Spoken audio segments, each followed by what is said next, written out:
The Radio Memories Network is brought to you in part by Liberated Syndication. Podcast publishing made easy. Libsyn.com. That's Libsyn.com.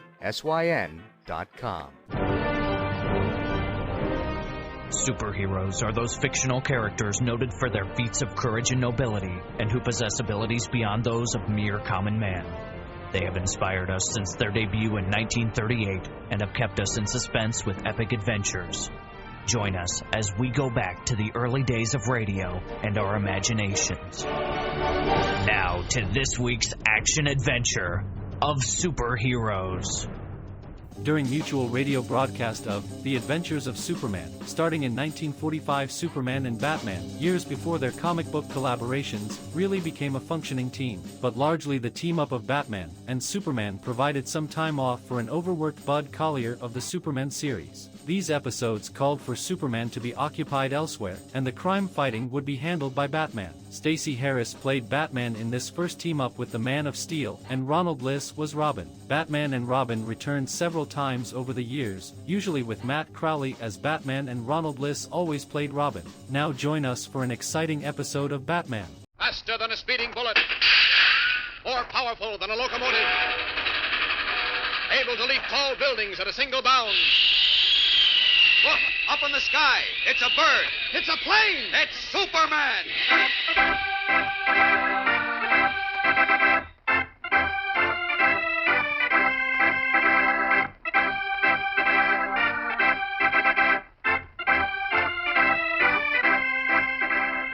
Yes, it's Superman, strange visitor from the planet Krypton, who came to Earth with amazing physical powers far beyond those of mortal men, and who, disguised as Clark Kent, mild-mannered reporter for a great metropolitan newspaper, wages a never-ending battle for truth and justice.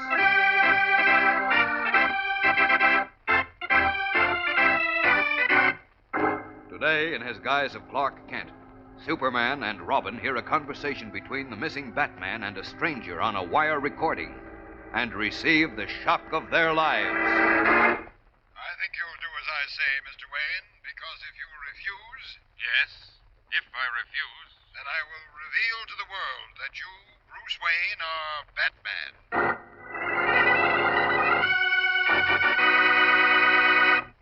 All right, gang, get set now for more Superman contest winners. You may be among these, so listen carefully. George Leon, New York City. Vernon Lind, Escanaba, Michigan. Carol Reed, Dorchester, Massachusetts. Mary Ann Porter, St. Louis. Robert Schwartzwald, Brooklyn, New York. Patricia Kennedy, Bakersfield, California. Stephen Finta, Regal Park, New York. Barbara Knox, Suffield, Connecticut. Dick Ritholt, Chicago. Betsy Burton, Tifton, Georgia. Christine Guptill, Peabody, Massachusetts. James Baca, Hancock, Michigan. Paul Schlamowitz, Brooklyn, New York. Joan Del Grande, San Francisco. Robert Josephs, Boston. Lois Eaton, Newington, Connecticut. Bobby Maynard, Pentwater, Michigan. Elaine Henley, Bainbridge, Georgia. Melba Parnell, Pine Bluff, Arkansas. Joanne Hazelwood, Cincinnati. Anthony Mignon, Brooklyn, New York. Jimmy Kilpatrick, Glenside, Pennsylvania. Rolland Moeller, Buffalo, New York. Dorothy Firely, Bridgeport, Pennsylvania. Nancy Mesnick, Alexandria, Virginia. Kenneth Palmer, Rutland, Vermont. Bill Hayes, Salt Lake City. Charles Petros, Dallas, Texas. Walter Williams, Portsmouth, Virginia. Phyllis Sanderson, Woodhaven, New York. Edward Welcome, West Hartford, Connecticut. Aline Rayfield, Knoxville, Tennessee. Donald Barnhart, Mitchell, South Dakota. Francis Gainey, Hartsville, South Carolina. Donald Young, Newport, Rhode Island. Nancy Mong, Huntington, Pennsylvania. Beatrice Allen, Waterloo, Wisconsin. Ronald Travis, Fairmont, West Virginia. Don Vernon, Seattle, Washington. Gordon Thomas, Arlington, Virginia. Bill Schmidt, Fond du Lac, Wisconsin. John Alper, New York City.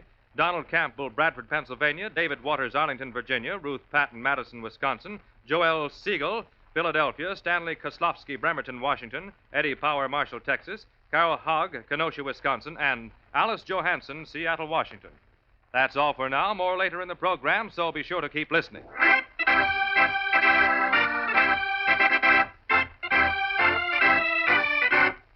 And now, the adventures of Superman. Insisting that he was unable to explain, Batman told Robin, his young companion, that he was going away. And he added that if he failed to return after 1 week, Robin might never see him again. When 12 days went by and Batman failed to return, Robin summoned Clark Kent, who is really Superman. Together, they searched for a clue to Batman's disappearance. And then, in a recording machine, Kent discovered a wire recording of a conversation between Batman and a mysterious man named Jones. Holy smokes, Mr. Kent. Did you hear what that man said? Yes, I did. He knows Bruce is Batman. So it seems. How did he ever find that out? I don't know, Dick. But it appears that somehow he did find it out, and he must have used that information to make Batman go away with him, under threat that he'd expose Bruce's double identity if he didn't. Right, but who is he? How did he find out Bruce is Batman? Where did he take him? You got me. All we know is that the man's name is Jones. Or is it? Who knows? And even if it is, that's a pretty slim clue. There are only a couple of million people named Jones, you know. Yeah, I know. So where are we? Oh, we're no place yet. Look, do you mind if I play this recording once again, Dick? No, but what do you expect to get out Well, of there was something vaguely familiar about the voice of that fellow Jones. Gosh, do you think you know him? No, not sure, but I think I've heard his voice before. I'm going to start the recording anyway. Please don't say anything until it's over, will you, Dick? I'll make like a clam, Mr. Kent. Okay, good. Here goes. That's a strange request, Mr. Jones, you said your name was? Jones is right, Mr. Wayne. But strange or not, I insist that you come to my place with me now to discuss the matter. But why? Why can't we discuss it right here? Because, as I explained before, I prefer to discuss such an important matter in my own home, or in some neutral place, if you prefer. You think I might have spies around here, huh? Let's just say I prefer not to take chances. I see. You know, you amuse me, Mr. Jones. You don't want to take chances, but you don't hesitate to ask me to take them.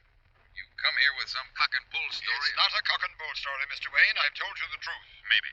And maybe your name is Jones. But you must admit it sounds pretty fishy. I mean, telling me as little as you have and then asking me to go somewhere with you alone. How do I know you're not leading me into an ambush? Why should I? Well, I am pretty rich, you know. You may have some ransom idea in your head. That's sheer nonsense, Mr. Wayne, as you'll find out. But we're wasting time. Will you come to my place? Sorry, Mr. Jones. I'm not a coward, but neither am I a fool.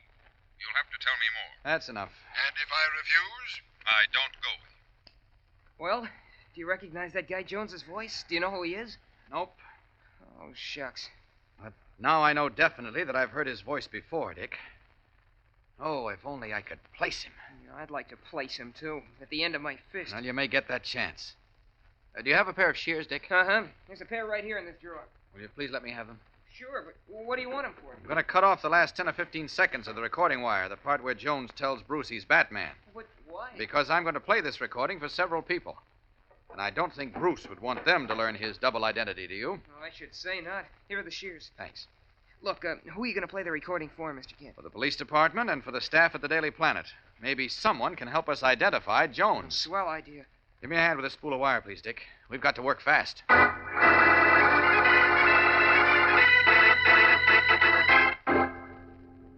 Mr. White, Lois, Jim, you too, Beanie, listen carefully to this recording of a conversation between Bruce Wayne and a man he calls Jones. I want you to see if you can recognize Jones's voice. All right, Dick, turn on the machine. Here it goes, Mr. Kent. Listen now, all of you. That's a strange request, Mr. Jones, you said your name was? Jones is right, Mr. Wayne. But strange or not,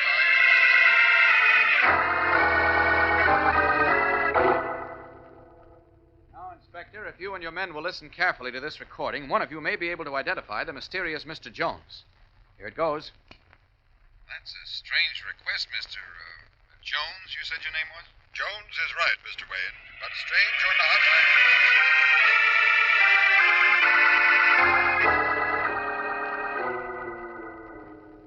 Well, nobody at either the police department or the Daily Planet recognized Jones's voice. No. Now, where do we go from here, Mr. Kent? Gosh, I don't know, Dick. Let me think a minute, will you? Go ahead. I'm afraid you'll have to do the thinking for both of us because I'm so upset my head just keeps going around in circles. We only had some idea of what he wanted with Batman. And if only I could place his voice. Yeah, if only. Oh, say, listen, Dick. Inspector Henderson was going to have a fingerprint expert go over the study in your house. Have you heard from him yet? Not yet. Do you want me to give him a ring? No. Let's wait a little while, and then we... Oh, excuse me, will you? Clark Kent speaking. Oh, yes, Inspector. Did your fingerprint men turn up at... Oh. They didn't, eh? I was afraid of that. Yes, I'm listening.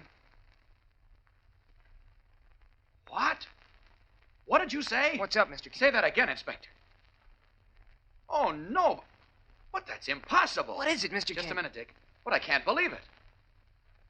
You did, huh? You're positive? I see. All right, thanks, Inspector. Yes, you bet we will. Right. So long. What gives, Mr. Kent? Plenty, but don't stop to ask questions now, Dick. Just come with me. Where? What happened? I'm not sure, but either Inspector Henderson has gone crazy or we have. Come on. Grim-faced, Clark Kent hurries from his office, followed by the puzzled Dick Grayson. What amazing news did Kent receive from Inspector Henderson?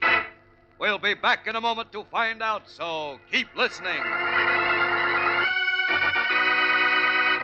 Stand by now for more contest winners. Here they are: Charles Depp, Waterloo, Wisconsin; Catherine Bartley, Houston, Texas; Katrina Dunlap, Alexandria, Virginia; Fred Fisher, Philadelphia; Ernest Tate, Fitchburg, Massachusetts; Louis Venuti, Philadelphia; Ronald Miller, Cincinnati; Robert James, Wauwatosa, Wisconsin; Zelda Cutler, Pittsfield, Massachusetts; Robert McKeever, Elizabeth, Pennsylvania; Bud Peterson, Rockford, Illinois; Jerome Brooks, Manchester Depot, Vermont; Dennis Kerr, Roxbury, Massachusetts; Walter Olson, Chicago; Thomas Lynch, Willow Grove, Pennsylvania; Mary Bacanish, Mason, Wisconsin; Alan Carlin, Birmingham, Michigan; Robert Hopkins, Morgantown, West Virginia; David Freeland, Wellesley, Massachusetts; Donald Valley, Niagara, Wisconsin; Bobby Williams, Philadelphia; Olin Hardy, Pooler, Georgia; Lillian Caraba, Ashland, Wisconsin; Don Hazlitt, Newcastle, Pennsylvania; Ronnie Howard, Louisville, Kentucky; Dora Bukili, Revere, Massachusetts; Jerry Smith, Franklin, Pennsylvania; Laverne Johnson, Spring Green, Wisconsin; Jack Kaufman, Medea, Pennsylvania; Erlyn Morris, Rockford, Illinois; Frederick Smith, Lowell, Massachusetts; Marlene Wyman, Oil City, Pennsylvania; Lee Assman, Waukesha, Wisconsin; Don Ferguson, Ferndale, Michigan; Virginia Lally, York, Pennsylvania; Donald Johnson, Salt Lake City; Barbara Blair, Boston; Marvin Mogarian, Fresno, California; Gerald Mercier, Detroit; Bruce Chemnitz, Madison, Wisconsin; Durrell DeLong, Allentown, Pennsylvania; Francis Gasson, Pittsfield, Massachusetts; Michael Goldfarb, Chicago; Janet Fisher, Montoon, Pennsylvania; John Pavita, South Boston, Massachusetts; James Hanley, Watoma, Wisconsin; Diane Showalter, McKeesport, Pennsylvania; John McKenna, Dorchester, Massachusetts; Dennis Cuft, Grand Haven, Michigan; and Robert O'Toole, Philadelphia. That's all we have time for today, gang. If you weren't among these, you may be on tomorrow's list, so don't fail to listen.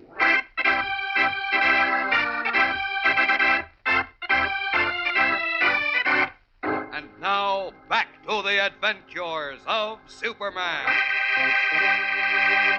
As we continue now, Clark Kent and young Dick Grayson, who is really Robin, have arrived at the Metropolis Auditorium, where a huge throng mills around the doors, trying to push their way into the already crowded building.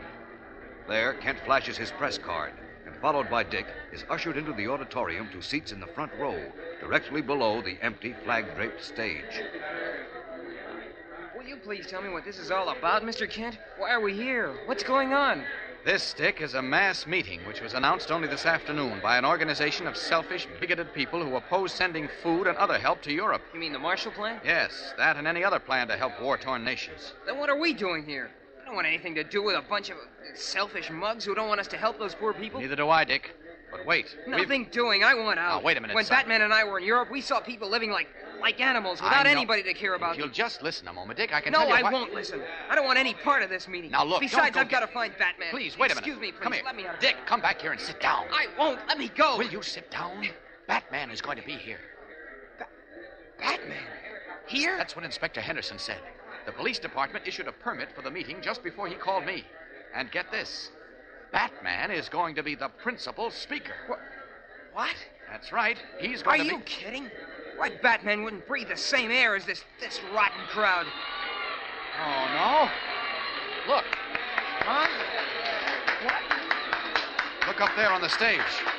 Look who's walking out to speak. Christopher Columbus. It is Batman.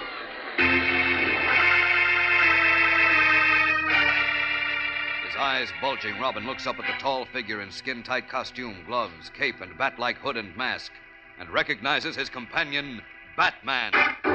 Can it really be Batman who was out before the huge crowd to speak for a movement which he, Robin, Superman, and other prominent people have condemned as un-American and selfish?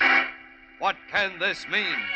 There are more surprises and thrills in tomorrow's exciting episode, fellows and girls, so be sure to listen. Tune in, same time, same station, for Chapter 3 of Batman's Great Mystery on The Adventures of Superman.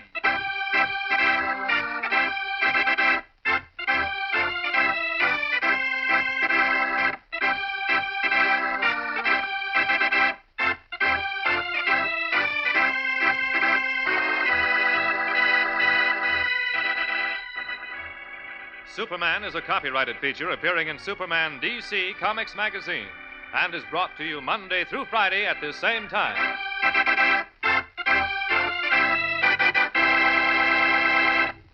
This program came from New York. Stay tuned to your mutual station for Captain Midnight, which follows in just a moment. And right after Captain Midnight, you will hear Tom Mix and his Ralston Straight Shooters. This is the Mutual Broadcasting System.